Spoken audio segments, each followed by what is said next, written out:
आज पुष्कर सिंह धामी पद और गोपनीयता की शपथ लेंगे। इसके साथ ही धामी उत्तराखंड के 12वें सीएम बन जाएंगे। उत्तराखंड की नई सरकार का शपथ ग्रहण समारोह भव्य होगा। बीजेपी ने शपथ ग्रहण समारोह के लिए बड़े मैदान में जनसभा आयोजित करने का निर्णय लिया है। इस समारोह में प्रदेश भर से कार्यकर्ताओं को बुलाए जाने के साथ ही पार्टी के शीर्ष नेता भी शामिल होंगे।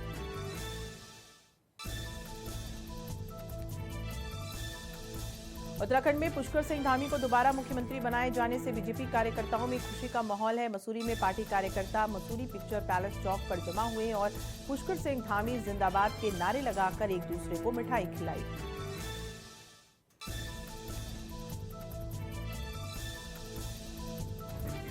आज सुबह पेट्रोल और डीजल के दामों में 80 से 85 पैसे की बढ़ोतरी हुई है। दिल्ली में पेट्रोल का दाम 97 रुपए 1 पैसे जबकि डीजल का दाम 88 रुपए 27 पैसे प्रति लीटर है।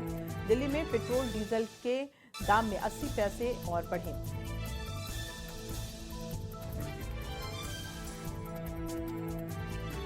आज सुबह पेट्रोल और डीजल के दामों में 80 से 85 पैसे की बढ़ोतरी हुई। मुंबई में पेट्रोल की कीमत 111 रुपए 67 पैसे और डीजल की कीमत 95 रुपए 85 पैसे प्रति लीटर हो गया।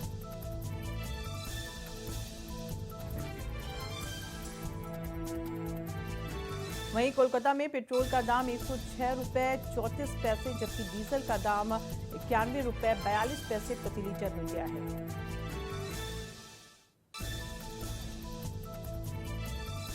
वहीं बात चेन्नई की करें तो चेन्नई में पेट्रोल की कीमत 102 रुपए 91 पैसे प्रति लीटर तो डीजल 92 रुपए 95 पैसे प्रति लीटर हो गया है।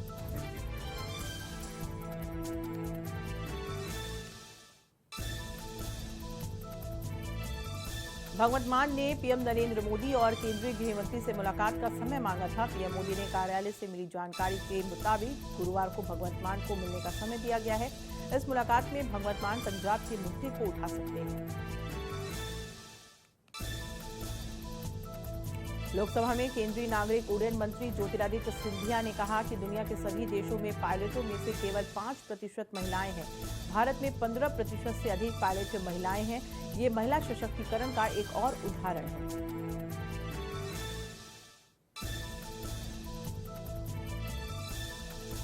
लोकसभा में केंद्रीय नागरिक उड्डयन मंत्री ज्योतिरादित्य सिंधिया ने कहा कि पहले सिर्फ बड़े शहरों में ही एयरपोर्ट होते थे, आज तस्वीर पूरी तरह बदल चुकी है। यही कारण है कि नागरिक उड्डयन उद्योग भारत की अर्थव्यवस्था का एक प्रमुख तत्व बन गया है। पिछले 20 से 25 सालों में विमानन उद्योग में बहुत बदलाव हुआ है।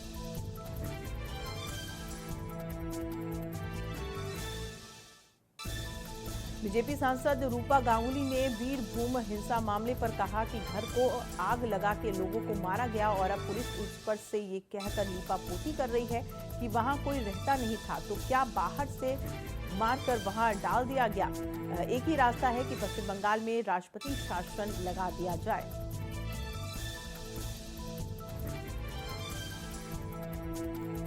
टीएमसी के पंचायत नेता की हत्या के बाद भड़की भीड़ ने 10 घरों में आग लगा दी, जिसमें 10 लोगों की मौत हुई। आरोप है कि बीरभूम जिले के रामपुर हाट में उपद्रवियों ने लोगों के घरों में बंद कर आग लगा दी, जिसमें एक ही परिवार के 7 लोग समेत 10 लोगों की जलकर मौत हो गई। आज इस मामले में 5 बीजेपी सांसदों का दल घटनास्थल जा रहा है।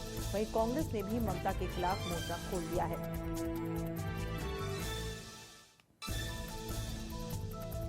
गाजियाबाद में दीवार गिरने से एक बड़ा हादसा हो गया और इसमें दबकर 3 मजदूरों की मौत हो गई। हादसा रात के 2:30 बजे हुआ। पुलिस के मुताबिक नाले का निर्माण का काम चल रहा था, जिसकी वजह से पास के न्यू रेनबो स्कूल की एक दीवार भरभरा कर गिर गई, जिसके बाद नाले के निर्माण में लगे मजदूर मलबे में दब गए, जिसमें 3 की मौत हो गई।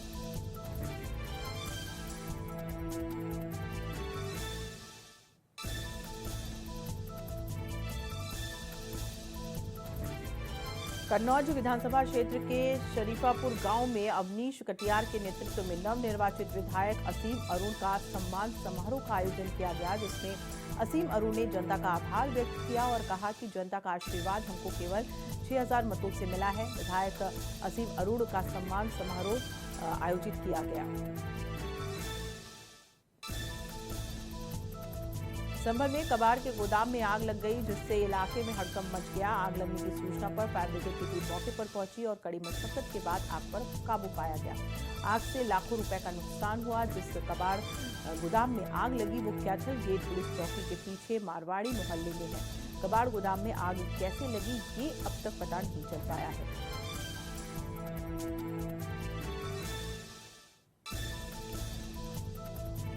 संभल के हयातनगर थाने में कार्यवाहक सीएम योगी आदित्यनाथ के फेक फोटो फेसबुक पर पोस्ट करने के मामले में मुकदमा दर्ज हुआ है। मुकदमा पश्चिमी यूपी के क्षेत्रीय बीजेपी उपाध्यक्ष राजेश सिंघल ने दर्ज कराया है।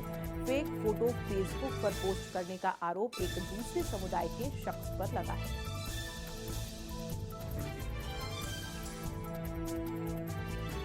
यूपी बोर्ड की परीक्षाएं कल से शुरू हो रही हैं। बोर्ड की परीक्षा को लेकर प्रयागराज जिले में 321 परीक्षा केंद्र बनाए गए हैं। जिले में शांतिपूर्ण, निष्पक्ष और पारदर्शी ढंग से परीक्षा संपन्न कराने के लिए डीएम संजय खत्री ने स्टैटिक सेक्टर और जोनल मजिस्ट्रेटों के साथ बैठक कर उन्हें आवश्यक दिशा निर्देश जारी किए।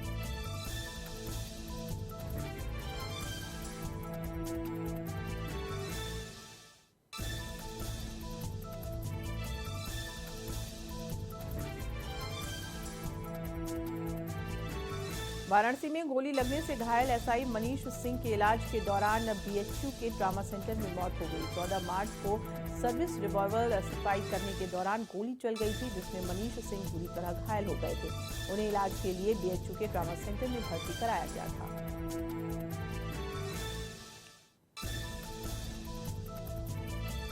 गाजियाबाद के नंदग्राम इलाके में बीते 24 घंटे में तीसरी वारदात को अंजाम दिया गया। इस बार एक युवक को निशाना बनाया गया। युवक अपने घर के बाहर बैठा था कि तभी 2 बाइक सवारों ने अमित नाम के युवक पर ताबड़तोड़ फायरिंग कर दी और मौके से फरार हो गए।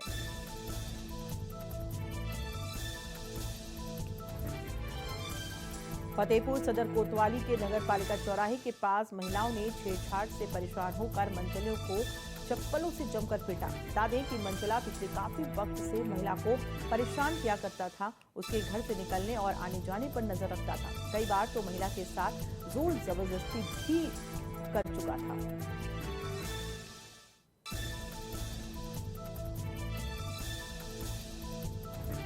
मुजफ्फरनगर की भोपा कोतवाली के थाना अध्यक्ष का अमान्य चेहरा सामने आया है, जहां पर वो एक घायल शख्स को लात मारता नजर आ रहा है। बताया जा रहा है कि दुल्हेड़ी के वक्त कुछ लोगों में झगड़ा हो गया। ये लोग थाने के गेट के बाहर झगड़ते नजर आए।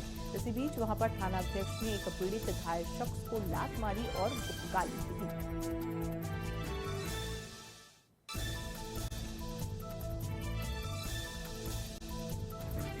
नालंदा के इस्लामपुर थाना इलाके के गौरव नगर मोहल्ला में चोरों ने बंद पड़े घर को निशाना बनाया, जहां से चोरों ने नकदी समेत 10 लाख का सामान लेकर उड़ गए। घटना नहर के निकट टैक्स अध्यक्ष सह राइस मिल संचालक अनिल कुमार के घर की है। इस संबंध में पीड़ित टैक्स अध्यक्ष ने बताया कि वो होली पर मकान में ताला बंदकर परिवार के साथ गांव गए थे।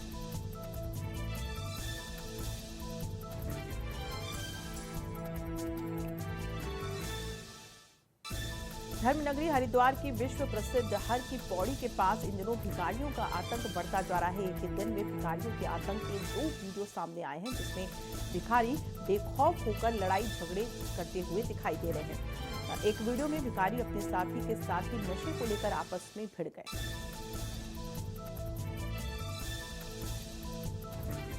बांका में प्रशिक्षण ले रहे सिपाही चंदन कुमार की शराब पीने से मौत हो गई। पेट में दर्द और आंख की रोशनी कम होने की शिकायत के बाद उसे बांका के भागलपुर स्थित मायागंज रेफर किया गया था। उसकी डायलिसिस भी कराई गई, पर मंगलवार की सुबह उसकी मौत हो गई। बिहार के पूर्वी चंपारण जिले के मोतिहारी में शौचालय के नवनिर्मित टंकी में उतरे 2 मजदूरों की दम घुटने से मौत हो गई, जबकि 2 अन्य की हालत गंभीर बनी हुई है। बताया जा रहा है कि शौचालय की टंकी में कार्बन मोनोडाइऑक्साइड के चलते उनका दम घुट गया।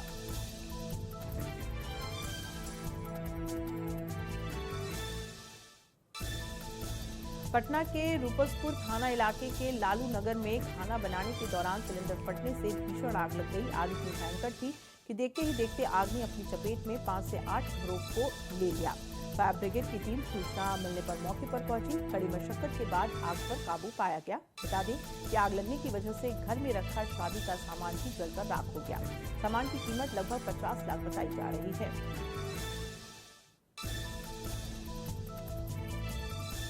गया के फतेहपुर थाना क्षेत्र के 12 गांव में निवासी की पुंज में आग लग जाने से गांव में हाहाकार मच गई। बताया जा रहा है कि 12 गांव के बाहर ही 14 पुंज किसानों के द्वारा लगाई गई थी, जिसमें मंगलवार की दोपहर आग लग गई। इसमें लगभग 60,000 निबारी जलने की बात कही जा रही है। बताया गया है कि इस जगह पर 13 किसानों की अलग अलग पुंज बनाई गई थी। हालांकि आग कैसे लगी है ये अभी पता नहीं चल सका है।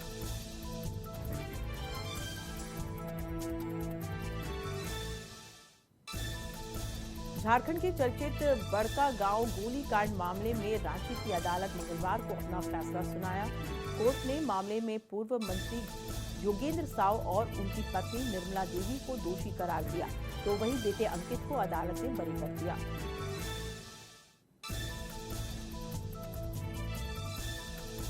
हजारीबाग जिला और पुलिस प्रशासन द्वारा शहर में फ्लैग मार्च निकाला गया। एसपी मनोज रत्न चौथे समेत पुलिस पदाधिकारी शहर के गतिविधियों का जायजा लिया, तो वहीं शहर के विभिन्न चौक चौराहों पर एसपी ने पैदल चलकर मुआयना भी किया।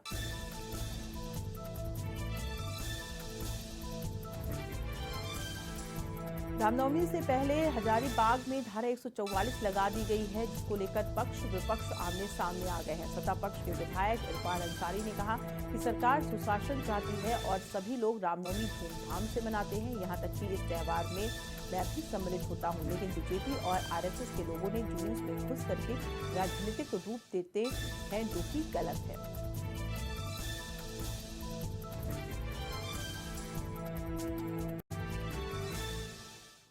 झारखंड विधानसभा सत्र के दौरान सदन के बाहर साल 2016 में बड़का गांव में हुए गोलीकांड की विधायक अंबा प्रसाद ने निष्पक्ष न्यायिक जांच न्यायाधीश के माध्यम से करवाने की मांग की है। उनका कहना है कि इस पूरे प्रकरण में जो लोग दोषी थे उन पर कोई कार्रवाई नहीं हुई, लेकिन एक परिवार के सभी सदस्यों को टारगेट कर उनके खिलाफ षड्यंत्र रचा गया। साथ ही उन्होंने कहा कि मैं किसी से डरने वाली नहीं हूं और मैं इस अन्याय के खिलाफ आगे भी लड़ाई लड़ती रहूंगी।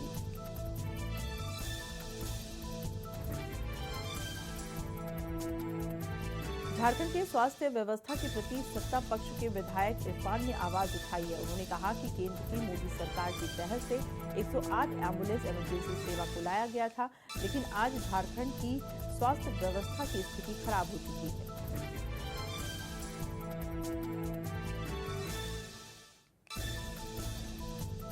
पहली बार देवघर में काले गेहूं की खेती की जा रही है। देवघर के कृषि विज्ञान केंद्र में ट्रायल के रूप में काले गेहूं की खेती की जा रही है। काले गेहूं में फाइबर काफी ज्यादा पाया जाता है, जो शरीर के लिए काफी फायदेमंद है। वहीं शुगर के मरीजों के लिए भी काले गेहूं के आटे से बनी रोटी से काफी लाभ मिलता है। काले गेहूं की खेती बिहार, बंगाल और यूपी में बृहद पैमाने में की गई है।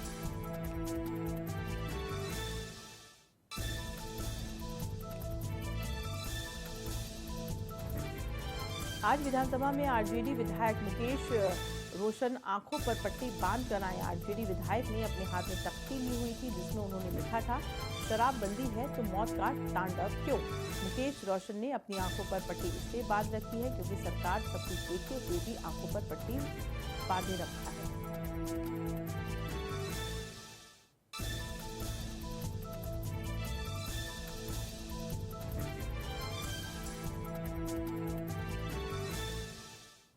उन्नीस 1932 आधारित स्थानीय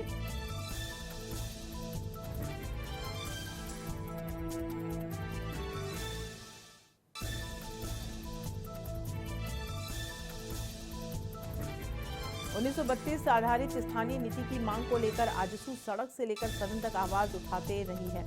आज सदन के बाहर गोमिया विधायक लंबोदर महतो और बरकट्टा के निर्दलीय विधायक अमित यादव ने स्थानीय नीति और कुर्मी को अनुसूचित जनजाति में शामिल करने को लेकर सदन के बाहर धरना दिया।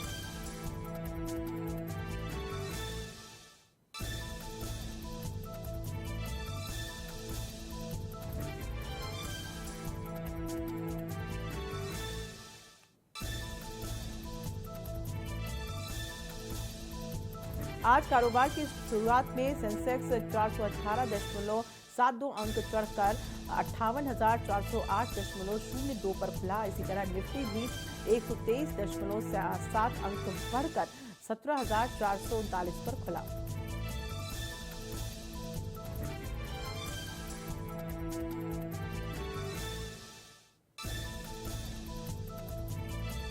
आयकर विभाग आज हीरो मोटो कॉर्प के चेयरमैन पवन मुंजाल से जुड़े परिसर पर छापेमारी कर रही है। पवन मुंजाल के अलावा उनकी कंपनी के कई अन्य सीनियर एग्जीक्यूटिव से भी जुड़े हुए परिसरों पर छापे मारे जा रहे हैं। ये छापे टैक्स चोरी के मामलों से जुड़े हुए हैं। बताया जा रहा है कि देश के लगभग 3 दर्जन स्थानों पर आयकर विभाग की छापेमारी चल रही है।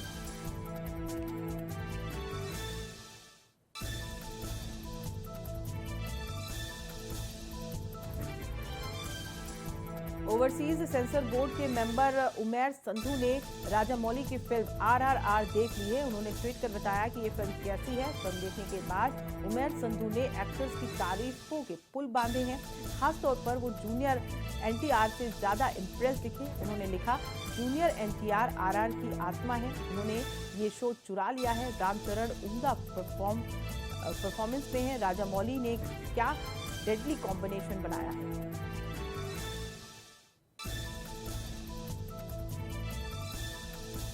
कॉमेडी टीवी सीरियल भाभी जी घर पर है साल 2015 से प्रसारित हो रहा है। टीवी सीरियल में अंगूरी भाभी के किरदार के लिए मेकर्स की पहली चॉइस रश्मि देसाई थी। जी हाँ, कहते हैं कि रश्मि देसाई को अंगूरी भाभी के रोल के लिए अप्रोच किया गया था। हालांकि एक्ट्रेस को इस बात से परेशानी थी कि रोहताज गौड़ और उनके बीच पर्दे पर एक बड़ा एज गैप दिखाई देगा।